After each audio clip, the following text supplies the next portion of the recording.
கோயம்பேடு மார்க்கெட்டுக்கு போறேன் அப்படின்னா, ஒரு நாளும் இங்க போகாம வீட்டுக்கு போனதே கிடையாது. வேற எங்கேயும் கிடையாது. பூ மார்க்கெட் தான்.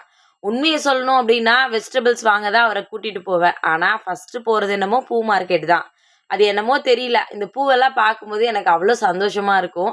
அதுக்காகவே போறது மட்டும் இல்ல, பூவுமே நெறைய வீட்டுக்கு வந்து வாங்கிட்டு வருவேன். எப்பவுமே வீட்ல பூ நெறைய இருக்கும்போது, எனக்கு ஏதோ ரொம்ப ஒரு பாசிட்டிவான ஃபீல் வந்து கண்டிப்பா வந்து இருக்கும். அத தாண்டி தினமுமே வீட்ல சாமி படங்களுக்கெல்லாம் பூ வச்சு விளக்கேத்துறதுனால, எப்பவும் ஃப்ரிட்ஜ தொறக்கும்போது பூ வந்து ஃபுல்லா இருக்கிறது எனக்கு ரொம்ப பிடிக்கும். இன்னைக்கு வந்து பார்த்தீங்கன்னா, மார்க்கெட்ல பூவோட விலை என்ன அப்படின்றத பார்க்கலாம். சாமந்தி வந்து பார்த்தீங்கன்னா, 1 கிலோ ரூ. 50 வந்திருந்துச்சு. போகும்போதே பிளான் பண்ணியிருந்தேன், ரோஸ் மட்டும் வாங்கவே கூடாது அப்படின்னு சொல்லிட்டு. ஏன்னா போன தடவ வாங்கிட்டு வந்திருந்தது ரோஸ் நெறைய வாங்கிட்டு வந்திருந்தேன். அதிலயே இன்னும் கொஞ்சம் பேலன்ஸ் வந்து இருந்துச்சு. சாமந்தியும், அதுக்கப்புறம் அரளி வந்து ஒரு பாக்கெட் ரூ. 20 சொல்லியிருந்தாங்க. அதையும் வாங்கிட்டு ஹேப்பியா வீட்டுக்கு வந்து வந்தாச்சு. Thank you.